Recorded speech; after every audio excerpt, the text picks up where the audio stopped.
Hi everybody, welcome back.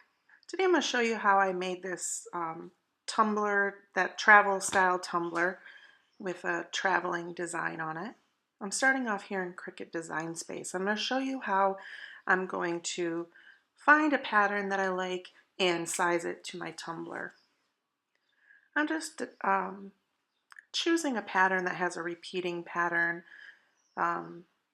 similar to like a tanagram style, but not that exact style, if that makes sense. But something that has a repeating pattern that just kind of catches my eye,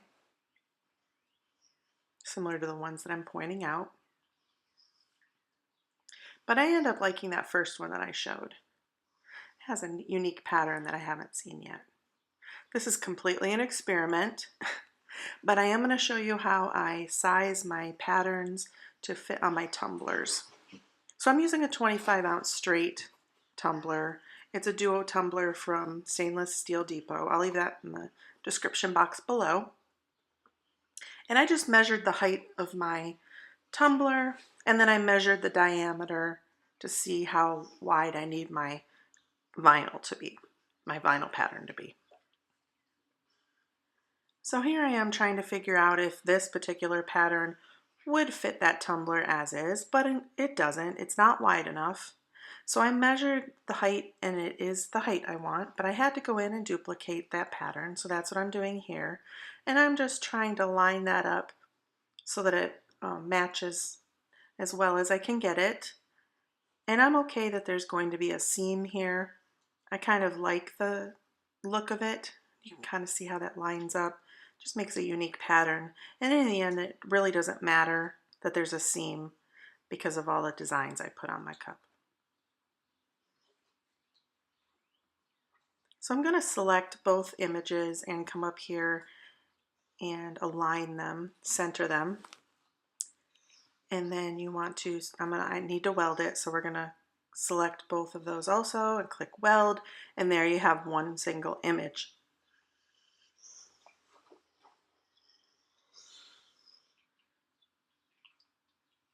If you hear some strange noises, my dog's sitting next to me and he's being silly. Anyway, so to get the exact dimensions of my tumbler, since this pattern that I made is a little bit too wide now, I'm going to go in and I'm going to slice the exact size.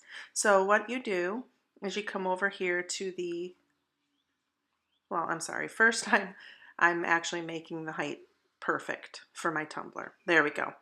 Now I'm going to come over to the shapes panel and choose a square. I will be there in a minute. There we go. I'm going to choose a square and I'm going to unlock it and then put in the dimensions of my tumbler that I want.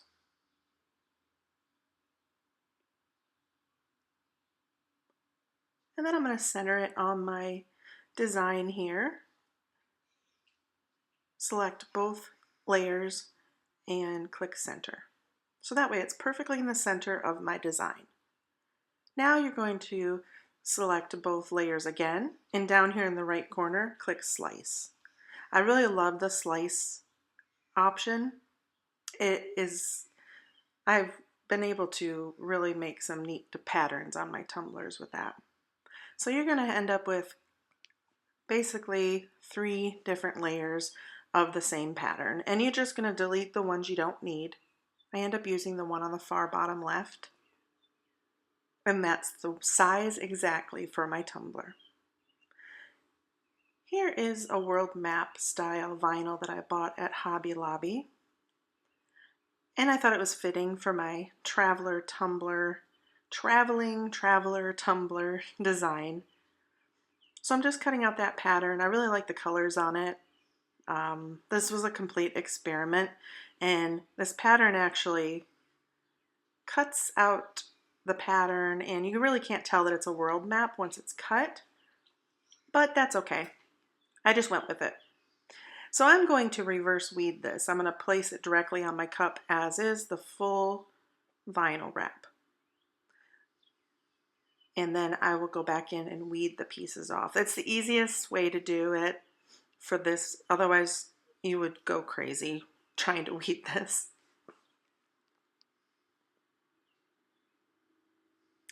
This vinyl is from the Paper Studio. I like it because it seems like it's remove and replace style vinyl. You know, it's easy to peel off. It's not a permanent vinyl. So we're going to do a full wrap on this tumbler with that pre-cut pattern. And I'm just going to lay that down and roll my tumbler and let the backing kind of peel off as I go. And just make sure that you have it down really firm with hopefully no bubbles, but if there are, it's okay. This one's an easy fix if there are bubbles.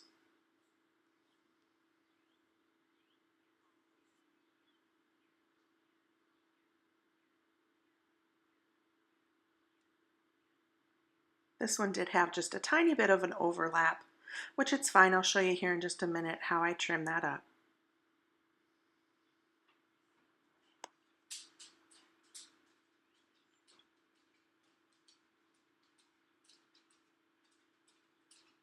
So I'm just making sure that the vinyl's laying down really nice and smoothly. I wanted a little bit of a rim at the bottom there so that my epoxy would adhere well.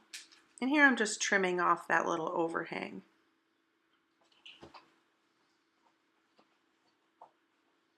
It's fine that this, if this seam does not match up perfectly with the design, because I'll go in later with a crackle finish and you'll see that it doesn't matter. You can't even tell that there's a little bit of a difference. So don't sweat it too much.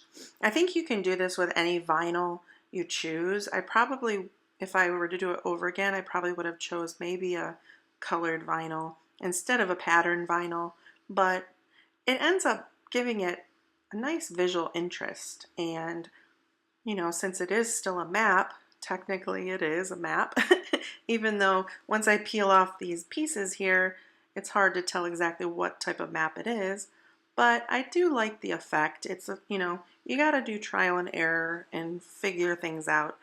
Honestly, after I weeded this vinyl, it kind of sat on my shelf for a couple weeks because I wasn't completely sure what I wanted to do with it, if I wanted to peel the vinyl off and start over. I wasn't really sure what I was going to do with it.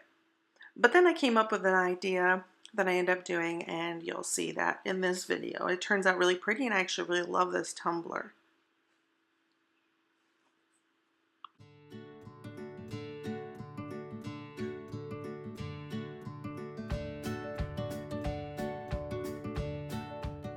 So once it's all weeded, I am going to put a layer of resin on. And this is the day after I resined this cup. I'm going to do a crackle finish on this. You can see that there's a layer of resin on. And I did add just a little pinch of holographic glitter, really extra fine glitter, to the epoxy to give it a little bit of bling because, you know, it's me. So if you've never seen crackle finished before with Elmer's glue method, I do have a video on that and I can link that above. But you just take Elmer's glue and put a thin, you know, layer of Elmer's glue on the tumbler. I'm doing it in kind of a swirl pattern. That's kind of my signature. I'm always doing swirl pattern. I think I added a little too much glue at first. So doing the Elmer's glue method is really easy. Elmer's glue is very inexpensive, but if you're unsure if you can do it with Elmer's glue, you can go ahead and use a crackle medium. Just follow the directions on the bottle. So I'm doing a swirl pattern and covering the bottom because I didn't really like the stainless steel bottom here. I wanted to cover it with paint. Now I'm going to apologize because after this glue dries, you would put on your paint. However, for some reason, I lost that footage. So I did apply a white and blue mixture of acrylic paint in a thin coat. And obviously I didn't get that on video, but you can see the crackle finish start to evolve as I'm drying it. I think my camera ran out of a battery and I didn't know I wasn't recording. But I do have a crackle finish video I can link for you.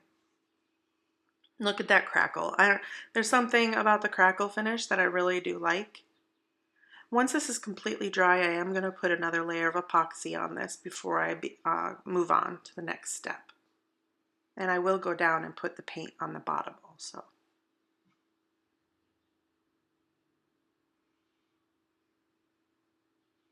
So now it's time for my decals. I did apply the resin over that crackle, and you can see here it has a nice smooth layer of epoxy, and it really helps that crackle finish pop. Crackle does not look pretty until you put it under epoxy. So here's my compass for the traveling theme. This compass is pretty intricate, so I partially weeded it, and then I'm partially doing a reverse weed on this because it's just easier to use my little pick to get those really fine areas. I will link my weeding tool here in the description below if you like it. It's a dental tool, but I'm really liking this one lately. I've been using this a lot. So I originally cut out my saying here in a gray vinyl, the same vinyl I used on that compass on the bottom, but it does not do a very good job of showing up over the design. So what I did to remedy this, instead of picking it all off, I went in and cut the exact same size, exact same dimensions in white vinyl. And I placed that on, and you can see it really does stand out a lot better. So I should have used white to begin with, but layering this over the gray did give the wording a little bit more dimension when it's under epoxy. So now I'm going to add my decal. I printed my decal on clear sticker vinyl. This is not water slide paper. This is clear sticker vinyl. And you do want to coat this once you've printed it. I did spray it with Rust-Oleum clear varnish because I did apply one of these stickers before. I ended up having to pull it off the cup because when I laid my epoxy down, the image smeared, and I was so angry. But I peeled it off and I reprinted it, and then I went ahead and sprayed it with the Rust-Oleum, and it did not smear at all under epoxy this next time. So I was really happy I was able to salvage this cup. So hopefully that helps you guys if you use the clear sticker vinyl. You know, it doesn't hurt to seal it. If you haven't had problems with them in the past, that's fine, but I did. It smeared all over, and it blurred the image, and it was just a big blob of bluish black. So doing it this way, after sealing it, it was perfect. It did not have any issues, and there you go. So I'm using a paper towel because I was afraid I was going to smudge it, but it was fine. I'm trying to get out all the bubbles because you don't want any bubbles underneath this clear vinyl. You will be able to see it. I was glad I used this clear sticker vinyl instead of water slide. I originally was going to do water slide, but I grabbed the wrong thing and printed it. Anyway, here is the tumbler all finished. I went ahead and added 2 more layers of epoxy after laying down my stickers, and here it is. And it turns out so pretty. I wasn't so sure about this tumbler in the beginning. That's why it sat on my shelf, but I am so happy with how it turned out. And do you see that little bit of bling? Just a little bit of bling, it's okay. I hope you guys enjoyed this video. I hope you learned something new. Step outside of the box and don't be afraid to try things. Most of my designs come from me just throwing stuff together, so I hope that gives you an inspiration. If you're new to my channel, go ahead and hit that subscribe button to see more videos, and I'll see you guys all next time. Happy crafting, everybody!